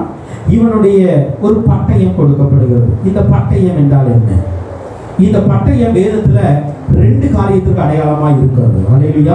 நம்ம தாவீதுனுடைய வாழ்க்கையில 2 காலங்கள்ல பட்டயம் உள்ளே வருது. ஒன்று பாருங்க, 2 சாமுவேல் 12ஆம் அதிகாரத்தின் 10ஆம் வசனம். 2 சாமுவேல் chapter 12 verse 10ல இங்க பார்க்கும்போது, இப்போதும் நீ என்னை அசட்டை பண்ணி ஏத்தியனாகிய உரியாவின் மனைவியை உனக்கு எடுத்துக்கொண்டபடியினால் பட்டயம் என்றைக்கும் உன் வீட்டை விட்டு விலகாது இருக்கும். இங்கு ஆண்டவர் சொல்றாரு, ஒரு பட்டயம் உன் வீட்டு மேல எப்பொழுது இருக்கு. என்ன பட்டயம் அது? 1 நாளாகமம் 28ஆம் அதிகாரத்தின் 3ஆம் வசனம் சொல்லுகிறது. First Chronicle chapter 28:3ல சொல்லப்படுகிறது, நீ யுத்த மனுஷனாயிருந்து ரத்தத்தை சிந்தினாய். அல்லேலூயா. அப்போ தாவீது ஆலயத்தை கட்ட ஆயத்தமா இருந்தார். ஆனா ஆண்டவர் சொல்றார், இல்லப்பா நீ வாழ்நாள் ஃபுல்லா யுத்தம் பண்ணி இருக்கிற. அப்போ தாவீதுடைய வாழ்க்கையில வந்த பட்டயம் என்ன தெரியுமா? யுத்தம். அல்லேலூயா. யுத்தம் என்கிற ஒரு பட்டயம் இந்த உலகத்துக்கு வரப்போகிறது. அல்லேலூயா. அப்போ இந்த 2ஆம் முத்திரை உடைக்கப்படும் பொழுது என்ன நடக்கும் என்றால், எல்லா சமாதானமாய் இருந்த அந்த நாடுகள் எல்லாம் ஒருவரை ஒருவர் தாக்கத்தக்கதாக யுத்தம் நடக்க ஆரம்பிக்கும். அல்லேலூயா. ஏன்னா அவன் பொய்யான ஒரு கிறிஸ்துவனை அப்போ புரிந்து கொள்வாங்க. அவன் உண்மையான கிறிஸ்துவ இல்ல, அவன் அந்தி கிறிஸ்து. அப்போ ஒவ்வொரு நாடுகளும் ஒவ்வொரு தேசங்களும், அதான் இயேசு கிறிஸ்து அழகாய் சொன்னார், ஜனத்துக்கு விரோதமாய் ஜனம் எழும்பும், ராஜ்யத்துக்கு விரோதமாய் ராஜ்யம் எழும்பும். அல்லேலூயா. அப்போ முதலாவது ஒரு பட்டயம் இங்கு சொல்லப்பட்டு இருக்கிறது, யுத்தங்கள் உருவாகும். இந்த உலகத்துல ஒரு பெரிய யுத்தம் உருவாகும். 2வது பாருங்க, 1 நாளாகமம் 21ஆம் அதிகாரத்தில் 16ஆம் வசனத்துல 2வது ஒரு பட்டயம் தாவீதுனுடைய வாழ்க்கையில் வந்தது. அது என்ன பட்டயம்? தாவீது தன் கண்களை ஏறெடுத்து பூமிக்கு வானத்திற்கு நடுவே நிற்கிற கர்த்தருடைய தூதன் உருவின பட்டயத்தை தன் கையில் பிடித்து அதை எருசலேமில் இருக்க கண்டான். அல்லேலூயா. இது என்ன பட்டயம் அப்படின்னா, தாவீது செய்த தவறுக்காக தேவன் அந்நாட்களில் அனுப்பின கொள்ளை நோய். அல்லேலூயா. அந்த கொள்ளை நோய் வந்தது. 70,000 பேர் செத்தாங்க. அல்லேலூயா. அப்போ 2வது இந்த பட்டயம் எதை குறிக்கிறது என்றால், கொள்ளை நோய்களை குறிக்கிறது. அல்லேலூயா. கொள்ளை நோய் குறிக்கிறது. அப்போ இந்த சிவப்பான இந்த குதிரையில் ஏறி வருகிறவன் வந்த உடனே அவன் பட்டயத்தை பிடித்துக் கொண்டுதான் வருவான். அப்போ என்ன நடக்கும் அப்படின்னா, ஒரு யுத்தம் நடக்கும், இல்லைன்னா கொள்ளை நோய் வரும். அல்லேலூயா. இப்போ இதை நம்முடைய நாட்கள்ல இது எப்படி நடந்து கொண்டு இருக்கிறது என்று நம்ம பார்க்கும் பொழுது, இதுக்கு முன்பாக நடந்த வேர்ல்டு வாரா இருக்கட்டும், மற்ற யுத்தங்களா இருக்கட்டும், எல்லாமே எப்படி நடந்தது? ஃபைட் பண்ணாங்க, சண்டை போட்டாங்க. அல்லேலூயா. அவங்க வந்து குண்டை போடுவாங்க, துப்பாக்கி சுடுவாங்க, ராணுவம் போகும், இப்படிதான் நடந்துட்டு சண்டைகள். ஆனா இப்போ நடந்து கொண்டு இருக்கிறது, நடக்க போகிற வாரெல்லாம் பயவார். அல்லேலூயா. கிருமிகளை அனுப்புவாங்க. இதுக்கு முன்னாடி இன்னொரு வார் நடந்தது, வைரஸ் வார். அது வந்து சைபர் வார் நடந்துச்சு. அல்லேலூயா. இங்க கம்ப்யூட்டர்ல இருந்து என்ன பண்ணுவாங்க, அந்த தேசத்துடைய கம்ப்யூட்டர் ஹேக் பண்ணுவாங்க. இது கொஞ்ச நாள் நடந்துட்டு இருந்துச்சு, அது நடந்து கொண்டு இருக்கிறது. அல்லேலூயா. அப்பப்போ இந்தியாவுடைய சர்வரையும் பிடிப்பாங்க, இந்தியாக்காரங்க மற்ற சர்வரையும் பிடிப்பாங்க. அல்லேலூயா. இது வந்து சைபர் வார். ஆனா இப்போ பயவார் நடந்து கொண்டு இருக்கிறது. இப்ப பாருங்க, நம்ம கடந்த 2 வருடங்களாக ஒரு பெரிய வியாதி இந்த உலகம் முழுவதும் பரவி இருக்கிறது. அப்படிதான் பரவி இருக்கிறது. ஆனா எல்லாருக்கும் ஒரு தெரிகிறது, ஏதோ ஒரு நாடு தான் இதை கொடுத்துருக்கு. நம்ம எல்லாரும் யோசிக்கிறாங்க, இந்த நாடு தான் இதை அனுப்பியிருப்போம், இதன் மூலமா தான் இது வந்து இருக்கிறது. அது உண்மையோ பொய்யோ அது தேவன் அறிவார். அல்லேலூயா. அது உண்மையோ பொய்யோ தேவன் அறிவார். ஆனால் கடைசி நாட்கள்ல யுத்தம் பண்ணுவதற்கு கொள்ளை நோய்கள் கூட பயன்படும் என்பதை வேதம் சொல்கிறது. அல்லேலூயா. கடைசி நாட்கள்ல யுத்தம் பண்ணுவதற்கு கொள்ளை நோய்களும் ஒரு யுத்தமாய் மாறும். அல்லேலூயா. ஒன்று யுத்தம் கொள்ளை நோய் மூலமாக ஏற்படும், இல்லை என்றால் கொள்ளை நோய் வந்ததற்காக யுத்தம் ஏற்படும். இந்த 2 ஏதாவது நிச்சயமாய் நடக்கும். அல்லேலூயா. இப்போ வந்திருக்கிற இந்த கொரோனாவா இருக்கட்டும், அடுத்து வரப்போகிற கொள்ளை நோய்களா இருக்கட்டும், ஏதோ ஒரு தேசத்தின் மூலம் வருகிறதா இருக்கும். அப்படி இல்லைன்னா இந்த கொள்ளை நோய் முடிந்த உடனே ஒரு யுத்தம் ஆரம்பமாகும். அல்லேலூயா. இதுதான் இந்த 2வது முத்திரை உடைக்கப்படும் பொழுது நடக்கிற காரியங்கள். அல்லேலூயா. இப்போ நாம வாழ்ற நாட்கள் இந்த நாட்கள்ல தான் நம்ம இருந்து கொண்டு இருக்கிறோம். அல்லேலூயா. நம்ம நாட்கள்ல கொள்ளை நோய் தேசம் முழுவதும் பரவி இருக்கிறது, உலகம் முழுவதும் பரவி இருக்கிறது. இது ஏதோ ஒரு தேசத்திலிருந்து அனுப்பப்பட்ட ஒரு யுத்தமாக இருக்கலாம், அல்லது இது முடிந்ததுக்கு அப்புறம் ஒரு பெரிய யுத்தம் நடக்கிறதா இருக்கலாம். அல்லேலூயா. இப்பொழுதே எல்லா நாடுகளும் இன்னொரு நாடுகளை குறை சொல்ல ஆரம்பித்து விட்டது, காரணம் சொல்ல ஆரம்பித்தது. நீங்க தான் அனுப்புறீங்க, நாங்க தான் அனுப்புறீங்கன்னு சொல்லிட்டு இப்பொழுது என்ன சொன்னாங்க, கொஞ்சம் கொஞ்சமா சைட்ல கோல்டு வார் நடந்துட்டு இருக்கு இப்போ. அல்லேலூயா. இப்போ வந்து ஒரு கோல்டு வார் நடந்துட்டு இருக்கு. ஆனா இன்னும் கொஞ்ச நாட்கள்ல டைரக்டா வார் நடக்கும், நிச்சயமாய் நடக்கும். அல்லேலூயா. ஏன்னா ஆண்டுடைய வார்த்தைகள் ஒரு நாளும் மாறாது. இப்போ இவன் என்ன செய்வானா, சமாதானத்தை எடுத்து போடுவான். அல்லேலூயா. சமாதானத்தை இவன் எடுத்து போடுகிறனா இருக்கிறான். பாருங்க, தான் மத்திய 24ஆம் அதிகாரம் 6ஆம் வசனம் சொல்கிறது, யுத்தங்களை செய்ய கீழ்ப்படிவீர்கள், கலங்காதபடி எச்சரிக்கையாய் இருங்கள். அல்லேலூயா. இப்போ ஸ்தோத்திரிக்கிறோம். அடுத்ததாக யுத்தங்கள் மூலமாகவும் கொள்ளைகள் மூலமாகவும் ஜனங்களுக்கு சமாதானம் இல்லாத சம்பவங்கள் இங்க நடக்கும். பூமியில் உள்ளவர்கள் ஒருவரை ஒருவர் கொலை செய்யத்தக்கதாக அதிகாரம் அவனுக்கு கொடுக்கப்படுகிறது. இது ரொம்ப முக்கியமான வேர்டு. அல்லேலூயா. அந்த வசனத்தை நம்ம பார்த்தோம்னா, பூமியில் இருக்கிறவர்கள், அல்லேலூயா, அப்பனா வாழ்ந்து கொண்டு இருக்கிற மனிதர்கள். ஓகே, இது வந்து ஒரு தேசத்தில் நடக்கிற காரியம் இல்ல. பூமியில் இருக்கிற எல்லாரும், பூமியில் இருக்கிற எல்லாரும் ஒருவரை ஒருவர் கொலை செய்யத்தக்கதாக அதிகாரம் அவனுக்கு கொடுக்கப்பட்டது. அப்படின்னா என்ன அர்த்தம்? இருக்கிற ஒவ்வொருவரும் யாரோ ஒருவருடைய மரணத்திற்கு இவர்கள் காரணமாய் மாறுவார்கள். புரியுதா? பூமியில் இருக்கிற மனுஷர்கள் யாரோ ஒருவருடைய மரணத்துக்கு காரணமாய் மாறுவார்கள். அதுதான் இன்னைக்கு நாம பார்த்துட்டு இருக்கிற காரியம். அல்லேலூயா. இன்னைக்கு பாருங்க, எந்த ஒரு மனுஷனையும் நம்பி கை கொடுக்க முடியாது, எந்த ஒரு மனுஷனையும் நம்பி பேச முடியாது. ஏன்னா அவன்கிட்ட இருக்கிற வைரஸ் என்கிட்ட வந்து என்ன கொண்டு போட்டுருமோ, அல்லது என்கிட்ட இருக்கிற வைரஸ் அவன்கிட்ட போய் கொண்டு போட்டுருமோ. தேவன் சொன்ன வார்த்தை எவ்வளவு அழகாக சரியாக நடக்கிறது பாருங்க. வசனம், பூமியில் உள்ளவர்கள் அப்படின்னா இந்த பூமியில் உள்ள எல்லா மனுஷரும் ஒருவரை ஒருவர், அல்லேலூயா, ஒருவரை ஒருவர், ஒரு ஏதோ இந்த நாடு அந்த நாடு அப்படிலாம் கிடையாது. ஒருவரை ஒருவர் அப்படின்னா ஒரு மனுஷன் கூட இன்னொரு மனுஷனோட சமாதானமா இருக்க முடியாது, ஒரு மனுஷன் கூட இன்னொரு மனுஷனோட கை கொடுக்க முடியாது, ஒரு மனுஷன் கூட இன்னொரு மனுஷனோட கட்டிப்பிடிச்சு அன்பை பரிமாற முடியாது. அல்லேலூயா. இது என்னைக்கோ நடக்க போகிற காரியம் அல்ல, இன்னைக்கு நடந்துகிட்டு இருக்கிறது. அல்லேலூயா. இன்னைக்கு நடந்து கொண்டு இருக்கிறது. அப்படிதானே? மாஸ்க் இல்லாம வெளியே போய் யார்ட்டையும் பேச முடியாது, வெளியே நின்றுட்டு யார்ட்டையாவது நம்ம அன்பை பரிமாற முடியாதுங்க. ஏன்னா இன்னைக்கு நாட்கள் வந்து விட்டது, ஒருவரை ஒருவர் கொலை செய்யத்தக்கது. அப்படின்னா யார் மூலமா யாரும் மறிக்கிற ஒரு சூழ்நிலை வந்துச்சு. அல்லேலூயா. நம்ம வாழ்ந்து கொண்டு இருக்கிற நாட்கள் உபத்திரவ காலத்தின் ஆரம்பத்தின் நாட்கள் எல்லாம் புரிந்து கொள்ளணும். அல்லேலூயா. இது ஆரம்பம் தான், இது ஒரு ஆரம்பம் தான் சொன்னாரு. இது ஆரம்பம் தான், முடிவுன்னு வராது. அல்லேலூயா. அதான் மத்திய 24:6 வாசகம்ல, இவைகள் எல்லாம் சம்பவிக்க வேண்டியது, ஆனா முடிவு வராது. முடிவு வரும்பொழுது இதை விட பயங்கரமா இருக்கும். அல்லேலூயா. அதனால இப்பவுமே நம்ம என்ன பண்ணோம், அவனுடைய வருகைக்கு ஆயத்தமாகவும் ஒருவரை ஒருவர் கொலை செய்யத்தக்கதாக அதிகாரம் அவனுக்கு கொடுக்கப்பட்டது. அதான் மத்திய 24ஆம் அதிகாரம் 10ஆம் வசனத்துல இயேசு கிறிஸ்து அழகாய் சொல்கிறார், அநேகர் இடர்கள் அடைந்து ஒருவரை ஒருவர் காட்டி கொடுத்து ஒருவரை ஒருவர் பகைப்பார்கள். அல்லேலூயா. இன்னைக்கு ஒருவரை ஒருவர் இருப்பாங்க. இந்த வருஷம் கொஞ்சம் பரவாயில்ல, போன வருஷம் பார்க்கும்போது ஒருவரும் காட்டி கொடுத்தாங்க. அப்படித்தானே? கொஞ்சம் இருமிட்டா போது போன் பண்ணி சொல்லியிருந்தாங்க. அப்படித்தானே? அவங்க வீட்டில் எதை இருமிட்டு இருக்கிறாங்க. வசனம் சொல்றது அப்படியே நிறைவேறுது, வேற ஒண்ணுமே இல்லை. அல்லேலூயா.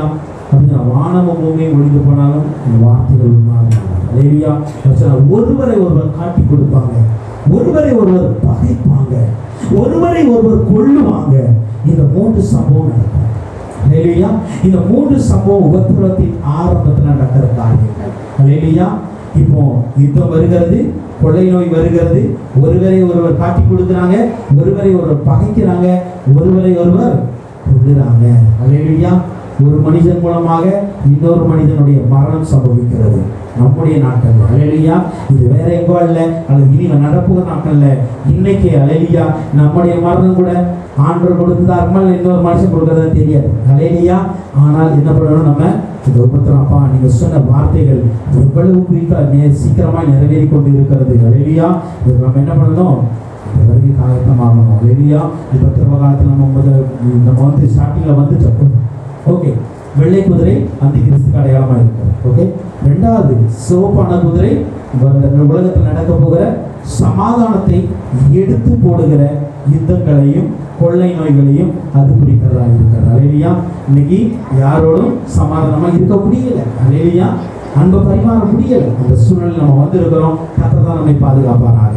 ஓகே, 3வது முத்திரையை பார்க்கலாம். வெளிப்படுத்தல் 6ஆம் அதிகாரத்தின் 5ஆம் 6ஆம் வசனத்தை பார்க்கும்போது, அவர் 3ஆம் முத்திரையை உடைத்த போது மூன்றாம் ஜீவனானது நீ வந்து பார் என்று சொல்ல கேட்டேன். நான் பார்த்தபோது இதோ ஒரு கருப்பு குதிரையை கண்டேன். அதன் மேல் ஏறி இருந்தவன் ஒரு தராசை தன் கையிலே பிடித்திருந்தான். அப்பொழுது ஒரு பணத்துக்கு ஒரு படி வார்கோதுமை என்றும் ஒரு பணத்துக்கு 3 படி வார்கோதுமை என்றும் எண்ணெயும் திராட்சரசத்தையும் சேதப்படுத்தாதே என்றும் 4 ஜீவன்கள் மத்தியிலிருந்து உண்டான சத்தத்தை கேட்டேன். அல்லேலூயா. மூன்றாவது முத்திரை உடைக்கப்படுகிறது. அல்லேலூயா. இந்த மூன்றாவது முத்திரை உடைக்கப்படும் பொழுது கருப்பு குதிரை வரப்போகிறது. அல்லேலூயா. இந்த கருப்பு குதிரை என்பது வரப்போகிற ஒரு பெரிய பஞ்சத்தின் காலமா இருக்கிறது. அல்லேலூயா. ஒரு மிகப்பெரிய பஞ்சம் இந்த உலகத்தில் நடக்கும். இதே காரியத்தை நீங்கள் சகரியா 6ஆம் அதிகாரத்தின் 2ஆம் வசனத்திலும் 6ஆம் வசனத்திலும் பார்க்க முடியும். சகரியா chapter 6 verse 2 and 6ல ஒரு கருப்பு குதிரை அங்கு சென்றதை அங்கு பார்க்க முடியும். சகரியா கண்ட தரிசனத்திலும் கருப்பு குதிரை இருக்கிறது. அல்லேலூயா. அப்போ இந்த மூன்றாம் குதிரை குறித்து சொல்லப்படும் பொழுது அவன் கையிலே ஒரு தராசை பிடித்திருந்தான். அல்லேலூயா. ஒரு தராசை பிடித்திருந்தான். அப்போ இந்த தராசு என்பது எதை குறிக்கிறது என்றால், இனி வரும் நாட்களில உணவுகள் எல்லாமே அளந்து கொடுக்கப்படும். அல்லேலூயா. புரியுதா? இன்னைக்கே அளந்து தான் கொடுங்கன்னு சொல்றீங்களா?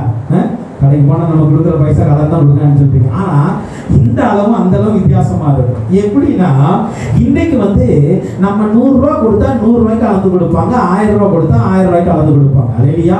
நம்ம எவ்வளவு பணம் கொடுக்கிறோமோ அதற்கு ஏற்றவாறு அளந்து கொடுப்பார்கள். ஆனால் இனி வரப்போகிற ஒரு பஞ்ச காலத்துல நீங்க 1000 ரூபாய் கொடுத்தாலும் அவன் தீர்மானிப்பான் 100 ரூபாய்க்கு தான் பொருள் கொடுக்கணும்.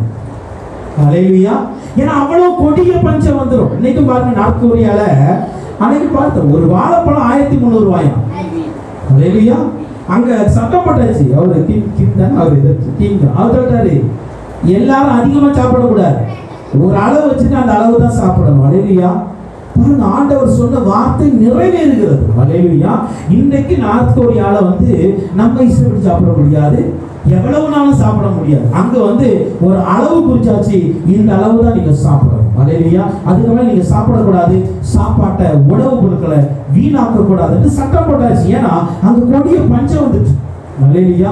எப்படி சோமாலியால வந்ததோ இப்ப நார்த் கொரியால வந்து நிற்கிறது. அல்லேலூயா. அது எல்லா தேசங்களுக்கும் பாருங்க. இனி வரப்போகிற பஞ்சம் முழு உலக பஞ்சமாய் மாறும். அல்லேலூயா. இப்போ வந்திருக்கிற எக்கனாமிக்ஸ் கிரைசிஸ் தான் ஒண்ணுமே கிடையாது. அல்லேலூயா.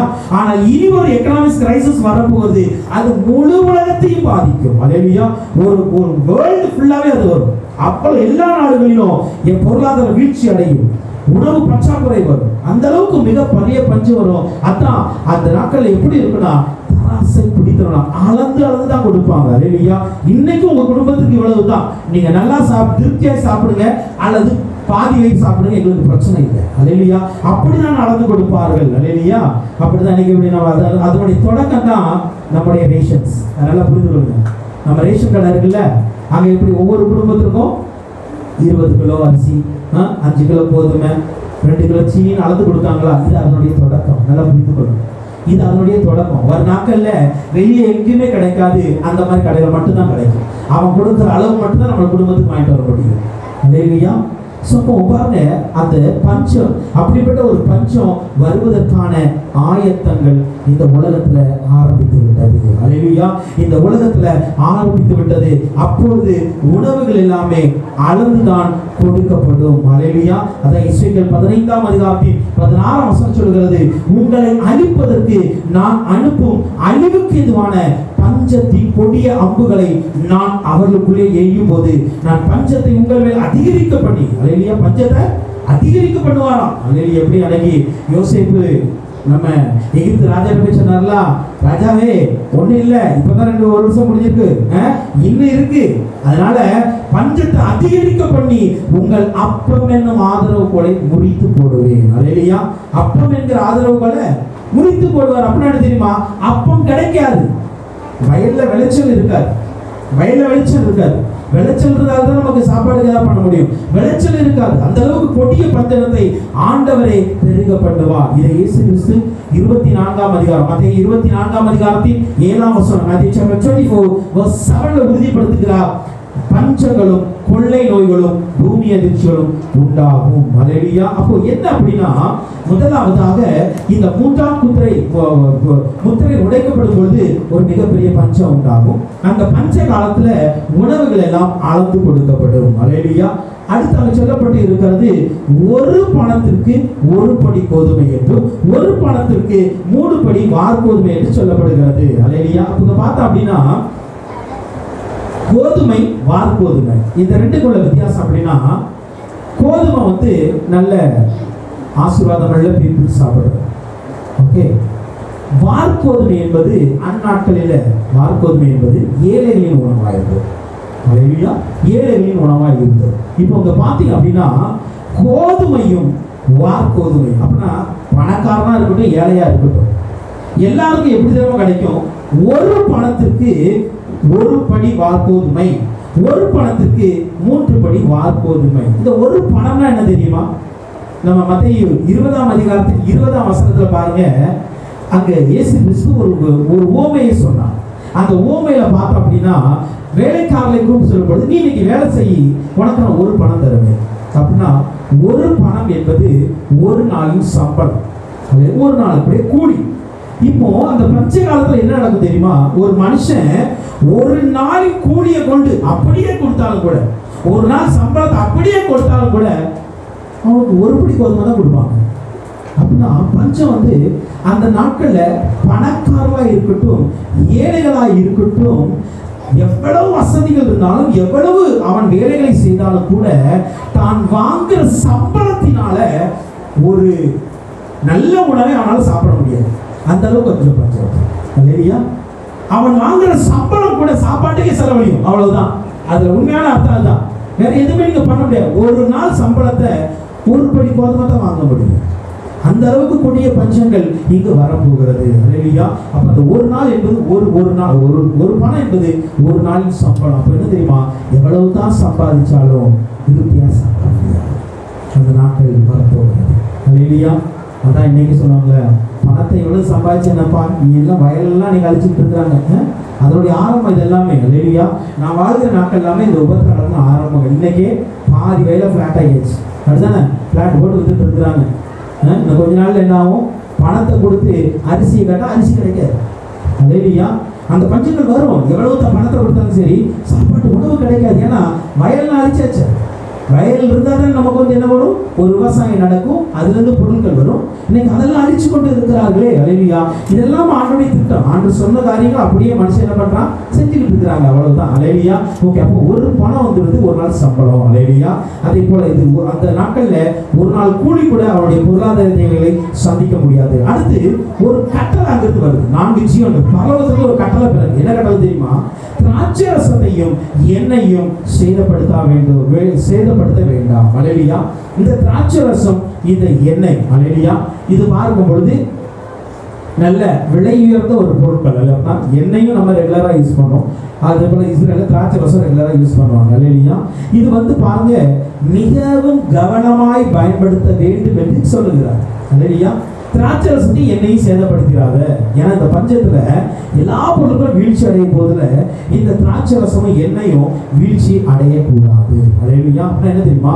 மிகவும் விலை உயர்ந்த பொருட்களை கொஞ்சம் பதுக்க ஆரம்பிப்பாங்க. அல்லேலூயா. அன்னைக்கும் இன்னைக்கும் பதுக்கல் நடக்கல. தக்காளி பதுக்கி தக்காளி 100 ரூபாய்க்கு மேலே ஏற்றி விட்டுருந்தாங்கல்ல, இதே மாதிரி தான் அன்னைக்கு நடக்கும். அல்லேலூயா. இதை விட மோசமா நடக்கும், வேற ஒன்றும் இல்லை. அல்லேலூயா. எல்லாமே நம்ம இருக்கிற நாட்கள் வந்து இந்த உபத்திரவ காலத்தின் ஆரம்பத்து நாட்கள். வேதம் என்ன சொன்னதோ அது அப்படியே நடந்து கொண்டு இருக்கிறது. அல்லேலூயா. ஓகே. அதே இதை நம்ம ஆக்கிற ரீதியில் நம்ம இந்த ஒரு காரியத்தை மாத்திரம் சிந்திச்சோம் அப்படின்னா, திராட்சை ரசம் இயேசு கிறிஸ்துவுடைய ரத்தத்தினால் மீட்கப்பட்டவர்கள். அல்லேலூயா. அதே போல எண்ணெய் என்பது இயேசுவினால் அபிஷேகம் பண்ணப்பட்டவர்கள். இந்த ரெண்டையும், அபிஷேகம் பண்ணப்பட்டவர்களையும் ரத்தத்தினால் மீட்கப்பட்டவர்களையும் இந்த உபத்திரவ காலம் சேதப்படுத்தாங்க. அல்லேலூயா. இந்த கட்டளை எங்கிருந்து வருது? பரலோகத்துல இருந்து வருது. அல்லேலூயா. அதை நீங்க வெளிப்படுத்தல் 7ஆம் அதிகாரத்தின் 3ஆம் வசனத்துல பார்க்க முடியும். நாம் நமது தேவனுடைய ஊழியக்காரரின் நெற்றியில் முத்திரை போட்டு தீர்மானவும். அல்லேலூயா. அங்க சொல்லப்படுகிறது ஊழியக்காரருடைய முத்திரை போடுங்க. அப்படி முத்திரை போட்டுட்டு அது வரைக்கும் சமுத்திரத்தை காற்றெல்லாம் பிடித்து வைப்பார்கள். அல்லேலூயா. எல்லாத்தையும் பிடிச்சு வச்சிருவாங்க. ஏன்னா ஊழியக்காரரின் நெற்றியில முத்திரை போட வேண்டும். இதைத்தான் வெளிப்படுத்தல் 9ஆம் அதிகாரத்தின் 4ஆம் வசனத்துல பார்க்கும் பொழுது பூமியின் புல்லையும் பசுமையான எந்த பூண்டையும் எந்த மரத்தையும் சேதப்படுத்தாமல் தங்கள் நெற்றிகளில் தேவனுடைய முத்திரையை தரித்திராத மனுஷரை மாத்திரம் சேதப்படுத்தாமோ நெற்றிகள்ல முத்திரை இல்லாத மனுஷரை மாத்திரம் சேதப்படுத்தும்படி. அல்லேலூயா. அப்ப என்ன தெரியுமா, உபத்திரவ காலத்திலும் கர்த்தர் அவருடைய அபிஷேகத்தை பெற்ற ஜனங்களையும் அவருடைய ரத்தத்தினால் மீட்கப்பட்ட ஜனங்களையும் பாதுகாக்கிறவராக இருக்கிறார். அல்லேலூயா. எவ்வளவு உபத்திரம் வந்தாலும் கர்த்தர் என்னையும் என் குடும்பத்தை கைவிட மாட்டார். அல்லேலூயா. அந்த விசுவாசம் தேவ பிள்ளைகளுக்கு எப்பொழுதுமே இருக்க வேண்டும். அல்லேலூயா. இந்த உபத்திரவ காலத்துல பஞ்சங்கள் வரட்டும், கொள்ளை நோய்கள் வரட்டும், சமாதானம் எடுத்து போடுகிறதா இருக்கட்டும், எவ்வளவு பெரிய சம்பவங்கள் நடந்தாலும் கூட கர்த்தர் என்னை பாதுகாக்கிறவராக இருக்கிறார். அல்லேலூயா. இதற்கான கட்டளை பரலோகத்திலிருந்து தேவன் அனுப்புவார் என்பதை நம்ம மறந்துவிடக்கூடாது. அந்த வாசித்த அந்த ஒரு வசனத்தை மாத்திரம் தியானித்து முடிக்க போகிறோம். பூமியின் புல்லையும் பசுமையான எந்த பூண்டையும் எந்த மரத்தையும் சேதப்படுத்தாமல் நெற்றியில முத்திரை போட்டிருக்காத மனிதர்களை மாத்திரம் சேதப்படுத்த வேண்டும். அல்லேலூயா. பாருங்க, இன்னைக்கு நம்ம நாட்கள்ல பார்க்கிற இன்னொரு காரியம் என்ன தெரியுமா, இன்னைக்கு வந்திருக்கிற இவ்வளவு பெரிய ஒரு லாக்டவுனா இருக்கட்டும், கொள்ளை நோயா இருக்கட்டும், பொருளாதார வீழ்ச்சியா இருக்கட்டும், இது எல்லாம் எந்த பூண்டை சேதப்படுத்துற? அல்லேலூயா. எந்த செடியாவது அழிஞ்சிருக்கா? இல்ல, பூண்டு சேதப்படாது. அல்லேலூயா. பூண்டு சேதப்படாது, பசுமையான எந்த புல்லும் சேதப்படாது, மரமும் சேதப்படாது, மனிதர்கள் மாத்திரம் சேதப்படுவாங்க. அல்லேலூயா. மனிதர்கள் மாத்திரம் சேதப்படுறாங்க. பாருங்க, அப்போ என்ன தெரியுமா, நான் வந்திருக்கிற இந்த கொள்ளை நோய்கள், இந்த பஞ்சம், இந்த லாக்டவுன் இயற்கை எதுவுமே சேதப்படுத்தலை, ஆனால் மனுஷனை மாத்திரம் சேதப்படுத்தி இருக்கிறான். அல்லேலூயா. இதை சொன்னேன், நம்ம இருக்கிறது உபத்திரவ காலத்தின் ஆரம்பத்தில் இருந்து கொண்டு இருக்கிறோம். அதனால அவனுடைய வருகைக்கு ஆயத்தப்பட வேண்டும். ஸோ இன்றைக்கு மற்ற முத்திரைகளை நாம் அடுத்த வாரத்தில் நம்ம தியானிக்கிறோம். அல்லேலூயா. 3 முத்திரைகளை நாம் பார்த்துருக்கிறோம். ஸோ முதலாவது நான் ஷார்ட்டாக சொல்லி முடிச்சிடுறேன். நாம் அறிய வேண்டியது 7 வருட உபத்திரவ காலம் இருக்கும். எருசலேமில் தேவாலயம் கட்டப்படுகிற சூழ்நிலை உருவாகும். இது தீர்க்கதரிசனம் நிறைவேறுதலாக இருக்கும். முதலாம் முத்திரை அந்தி கிறிஸ்துக்கு அடையாளமாக இருக்கிறது. அவன் சமாதானத்தை கொண்டு வருவதை போல கொண்டு வந்து சமாதானத்தை எடுத்து கொண்டுவான். அல்லேலூயா. அடுத்ததாக 2ஆம் முத்திரை சிவப்பு குதிரைக்கு அடையாளமாக இருக்கிறது. அது இந்த தேசத்தில் வரப்போகிற பட்டயம் வந்து யுத்தத்தையும் கொள்ளை நோய்க்கும் அடையாளமாக இருக்கிறது. அந்த யுத்தங்கள் வந்து கொள்ளை நோய்கள் மூலமாக ஏற்படலாம், அல்லது கொள்ளை நோய் மூலமாக யுத்தங்கள் ஏற்படலாம். அடுத்ததாக இவன் சமாதானத்தை எடுத்து போட்டுவான். ஒருவரை ஒருவர் கொலை செய்யத்தக்கதான அதிகாரம் அவனுக்கு கொடுக்கப்படுகிறது. அது நம்முடைய நாட்கள் நிறைவேறி கொண்டு இருக்கிறது. கடைசி 3ஆம் முத்திரையை பார்க்கும் பொழுது அது பஞ்சத்துக்கு அடையாளமாக இருக்கிறது. அந்த பஞ்சத்தின் நாட்கள்ல உணவுகள் அளந்துதான் கொடுக்கப்படும். அந்த பஞ்சத்தின் நாட்கள்ல எவ்வளவு சம்பாதித்தாலும் எவ்வளவு வருமானங்கள் இருந்தாலும் கூட பொருளாதார தேவையை சந்திக்க முடியாத ஒரு சூழ்நிலைகள் வரும். ஆனால் அந்த பஞ்சத்திலும் எண்ணெயும் திராட்சரசமும் சேதப்படாதபடிக்கு கர்த்தர் கட்டளை கொடுத்திருப்பதனால அபிஷேகம் பண்ணப்பட்டவர்களும் தேவனுடைய ரத்தத்தால் மீட்கப்பட்டவர்களும் சேதப்படாமல் காப்பதற்கு நம்முடைய தெய்வம் உண்மையுள்ளவராக இருக்கிறார். அல்லேலூயா. அந்த தெய்வத்துக்கு ஒப்பு கொடுத்து நம்ம செபித்து நம்ம ஒப்பு முடிக்க போனோம். அப்பா, இந்த வேலையில கூட கேட்ட வசனத்தின்படி நம்ம ஒப்பு கொடுத்து செபிப்போம். எல்லா ஏழுமையும்